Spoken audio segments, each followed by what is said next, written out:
আজকের গল্পের নাম হলো গুলি। লেখক এবং পাঠক দীপেন মুখার্জি, পরিচালনা এবং সম্পাদনায় রয়েছে বিথিকা হালদার। বাইশরণ উপত্যকা যেন পাহাড়ের বুকে রাখা এক টুকরো সবুজ স্বপ্ন। চারপাশে উঁচু পাইন গাছ আর মাঝখানে নরম ঘাসের বিস্তীর্ণ প্রান্তর। ভেতরে সূর্যের আলো পড়লেই শিশির বিন্দু ঝলমল করে ওঠে। দূরে তুষার ঢাকা শিখর, ধীরে ভেসে বেড়ায় কুয়াশা, বাতাসে ঠান্ডা নির্মল গন্ধ।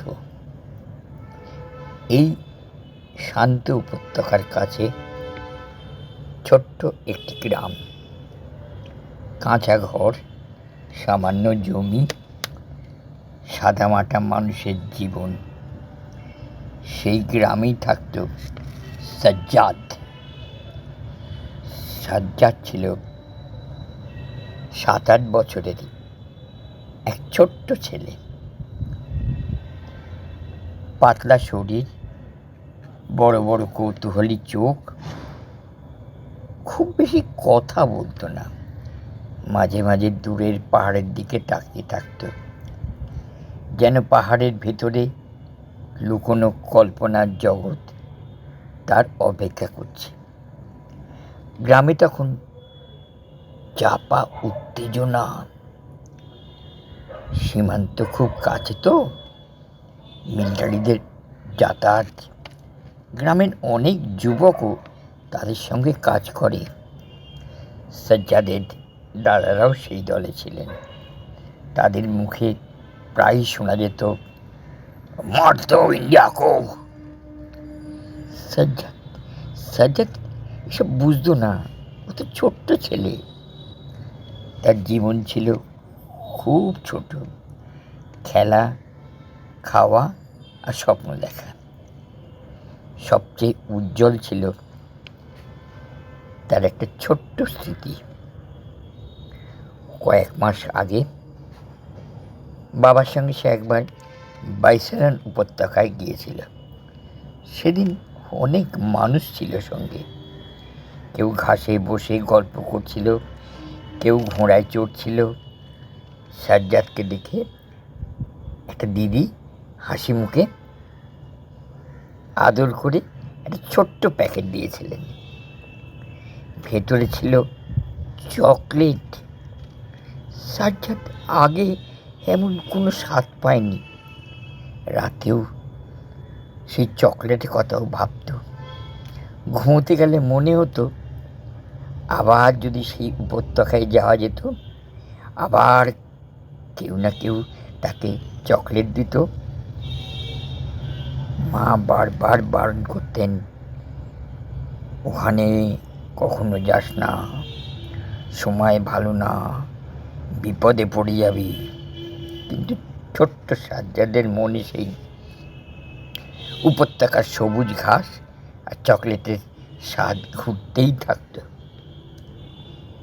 এক বিকেলে কাউকে কিছু না বলে সে চুপি চুপি বাড়ি থেকে বেরিয়ে পড়ল। পাহাড়ি সরু পথ ধরে বাইশরণের দিকে সে এগোতে লাগলো। এগোচ্ছে, বাতাসে ঠান্ডা গন্ধ, দূরে পাখির ডাক। মনে হচ্ছিল আজ আবার সেই দিদির সঙ্গে দেখা হবে, আবার হয়তো দিদি ওকে চকলেট দেবে। কিন্তু বিকেলের পাহাড় সবসময় শান্ত থাকে না।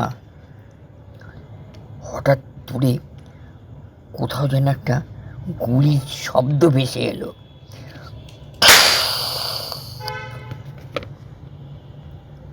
সাজ্জাদ থমকে দাঁড়ায়। আবার গুলি।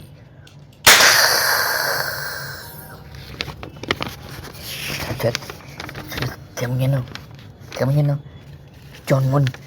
চনমন করতে লাগলো। ভয় পেয়ে ভাবছে কি করবে।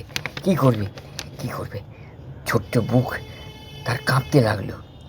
ভয় সে দৌড়ে একটা লম্বা গাছে উঠে পড়ল, আর ডালের মাথায় এসে একদম মাথার উপর সেই ডালের ওপর বসে আছে। নিচে কুয়াশা, দূরে মিলিটারিদের আওয়াজ।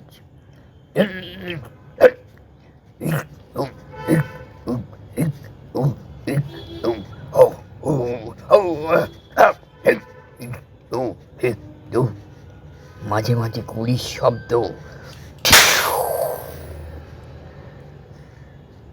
রাত নেমে এলো, পাহাড় অন্ধকার হয়ে গেল। গাছের ডালে বসে সাজ্জাদ কাঁপছিল। সাজ্জাদ ভয় পেয়েছে। ভয় আর ক্লান্তিতে তার চোখটা লেগে গেল। পরদিন সকালে গ্রামের লোকেরা সেই পথে যাচ্ছিল। তারা দেখল গাছের নিচে ছোট্ট একটা দেহ পড়ে আছে, সাজ্জাদ। মা ছুটে এলো, ছেলেকে জড়িয়ে ধরে কাঁদতে লাগলো, মেরে সাজ্জাদ। চারিদিকে নীরবতা। সাজ্জাদের বাবা ধীরে ধীরে বললেন, ওই ইন্ডিয়া ভেবেছে সাজ্জাদ গাছে উঠে পাকিস্তানকে খবর দিয়েছে, এই জন্য ওরা গুলি করে মারল। এক বৃদ্ধ মেষ পালক ওখান দিয়ে যাচ্ছিল, বলল, আমি দেখেছি বাবা, हम देखा है। ইন্ডিয়া ভেবেছিল পাকিস্তানকে খবর দিচ্ছে, আর পাকিস্তান ভেবেছিল ইন্ডিয়াকে খবর দিচ্ছে। দুই দেশই সন্দেহ করে তারা গুলি চালিয়েছিল দুপাশ থেকে, আর সেই গুলিতেই মারা গেল ছোট্ট সাজ্জাদ। সকালের রোদ আবার বাইশরণের উপত্যকার ঘাসে ঝলমল করতে লাগলো। প্রকৃতি আগের মতোই শান্ত, কিন্তু পাহাড়ের মানুষগুলো জানে কাল কি হয়েছে, সেদিন কে গুলি চালিয়েছে, কারা গুলি চালিয়েছে। তাদের ছোট্ট সাদ্দাক আর নেই, কিন্তু তারা সেই আগের মতোই আবার চলতে লাগলো।